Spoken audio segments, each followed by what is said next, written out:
Good morning, Sandy Graham of hobotraveler.com. I'm in Montellano, Dominican Republic. It's a Caribbean island. Dominican Republic's a Caribbean island about 3 to 4 hours from the United States. Pretty convenient location to live overseas, even no matter what. No matter how cynical I get. I was laughing. Yesterday I had a conversation with Andrew, my partner coder in India, and what woke me up this morning was the fact that you have this self-talk, okay? And there's nothing more painful sometimes than being in traveling, because what happens is you travel the world, every time you leave your own culture, you become uncomfortable. So naturally, when you're uncomfortable, about 80% of the time, you're kind of complaining. Okay, you're focusing on the negative parts of the travel and not on the positive sides. Well, we were having this big long conversation about, I don't know, Facebook and Google, and my comments were that it's pretty cynical. I don't know if I should say them, but basically the reason why I believe people get on Facebook is just really they're in love with themselves. It's a narcissistic thing where they basically can go look at their own picture. They look at their own face. And, which, I just called it, they go there to masturbate. Okay, basically to self-masturbate, look at themselves. But the positive side here is that, in a way, I still believe in the intelligence of a human being, which I almost, if you heard me talk a few times, I can call them lemmings, I can call them cows, I can call them the rabble from Descartes, I could call them, the public by, the proletariat by Marx. Freud's got another one, I forget what he calls them. But everybody's got these names for what I would normally refer to in a negative way is the rabble. The rabble is the normal person is just living their life and reacting to whatever happens, which is basically the domain of Facebook. And then what we're concerned with is Google's also trying to compete with them, which means that the quality of their searches is now it's horrible. So you have to go down 20 searches before you find a SERP, S-E-R-P, SERP, search engine results, search engine search results. Okay, we call them SERPs. So, we want to be up in the top 10, but we can't get there because if we give them anything that's not just Facebook masturbation level, it doesn't put us up there. So we have to dumb everything down to get in the top. Now, I'm not playing this game really, and I'm not going to play this game because at the end of the day, I still believe in people. And this is kind of funny because I know how I talk to myself, I know what I say, I know what my inner thoughts are, and I'm pretty cynical, I'm pretty jaded, I see a lot of bad things in the world, but at the end of the day, there's a few things, like the other day, I guess Andrew was talking about, I took a video of the fire, and these guys came out the other day and just saved the city. Not saved the city, saved this one little business. And it was impressive. So, on one side, I was like John Steinbeck said, they were whores and prostitutes and things. And this place is full of some of the most immoral people on the planet. But at the same sense, at the end of the day, they will come and save themselves. So you got both sides always. Well, this is... at the end of the day, I'm still believing in people that not that they make good decisions. What I believe is that they want me to tell the truth. They want me to explain to the best of my ability authentically what I believe. They want advice that has substance and that is coming from non-agenda making thing. Because I mean, everybody's posturing. The internet's horrible because there is hardly a honest word on the internet anymore. It's as the CEO of Google said, it's a cesspool of misinformation.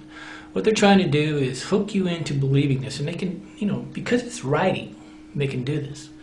They can make everything sound right and put together a good story that's congruent and consistent and point you in the wrong direction. So 99% of the stuff you see on the internet you shouldn't trust. So here I am making my money from the internet. But again, what does that say? I still believe in people. I believe that at the end of the day, the good guy wins and the bad guy loses.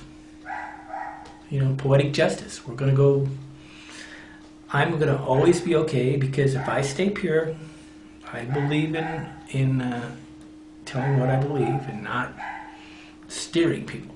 Now this, I'm writing a book right now. I'm working right hard to finish up 100 profiles of 100 different cities on the planet.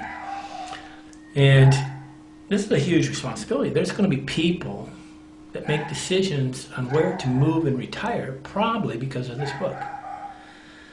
Golly, would you? I mean, I'm really not happy with like international living, because it's like it's like the 1909 or whatever real estate scam you know, you had them in Ozarks and Florida and all these places where people bought. You know, they came in, it was really easy to buy, bloom, and but they paid 90% more than what they had to. And I mean, in a country where they're only earning $10 a day, the value of the real estate should be 10 times cheaper. Okay, and if you cannot sell your real estate to a local, you're really creating a false economy. Okay, so I'm real cynical about all these things, whatever. But at the end of the day, I believe, in poetic justice. I believe that people do need. So even Google's going the wrong way right now. They're serving. I believe that Google and Facebook, both are trying to act like they're giving something of real substance, substantial value. Essential value to the users, and really what they're doing is, I mean, for Facebook's just a place to play. I mean, they could become the email processing company of the planet and put out Facebook, and stop, basically really cause problems for Yahoo Mail and Gmail, which is Google. But they're probably not going to do that. But if they did, that would be their saving grace. Now, they just, we're concerned because we're a business. But I was just happy to know that I still believe in people. I believe that if I tell them the truth, if I try my best to look out for their best interest, to put myself in their shoes and to try to help them, they're going to come back and help me. Now, that's not a way to earn big respect or something, it's like, because the average person, it's relatively judgmental. When you're around a person that is misbehaving, okay, and you're trying to do the right thing, you have to keep your mouth shut, because I mean, I'm in Sosua, it's full of whoremongers. I mean, I'm close to one of the worst places on the planet. Some of the not debauchery on the planet. But I don't get involved. I just listen. But it's a good adventure in culture. It's a good adventure in human nature. Anytime you study the base level of things, like I was talking yesterday about mockery. Mockery is the number one bottom insult that starts at the tribal level. Mockery. I mean, it's moquerie. I learned it in French because in Africa they have it a lot. Studying the basic. But I'm grateful today to say that I still believe that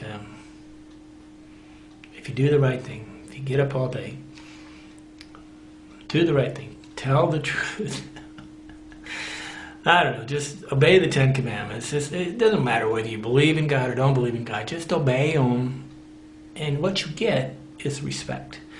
The more respect you get, the more respect you have for yourself, the more you're able to say no. If you're reading my thing about me staying 24 sober, the power I have is I can say no. There is no way you can influence me, because to get my self-esteem in a place where I have some kind of guilt or monkey on my back just doesn't happen, because for 25 years I got up every day and became a good boy. Now, it's a little more critical for me because I had to like myself to stay sober for 25 years. So I don't play this game of eating just one potato chip and becoming a bad person. But it's a interesting world, and always enlightening when you see when you get a glimpse of yourself. And because I'm making tons of decisions on the fact that I believe in people. I believe they want true value for their money. Now, how do I give that to them? That is the art form here of the trade craft of having websites, is how do we give true value? Now, we're going to break it down, and I'm going to go into a series of writing about 8 books, and we're going to have these 100 websites where people come to specific cities and they're not confused by all the big things, because it's about leading them into a path that is not confusing. And Hobo Traveler is so big, it's pretty confusing. Okay, Andy, still believe in people today. Thank you. I'm grateful. Andy Graham, Hobo Traveler in Montillano, Dominican Republic.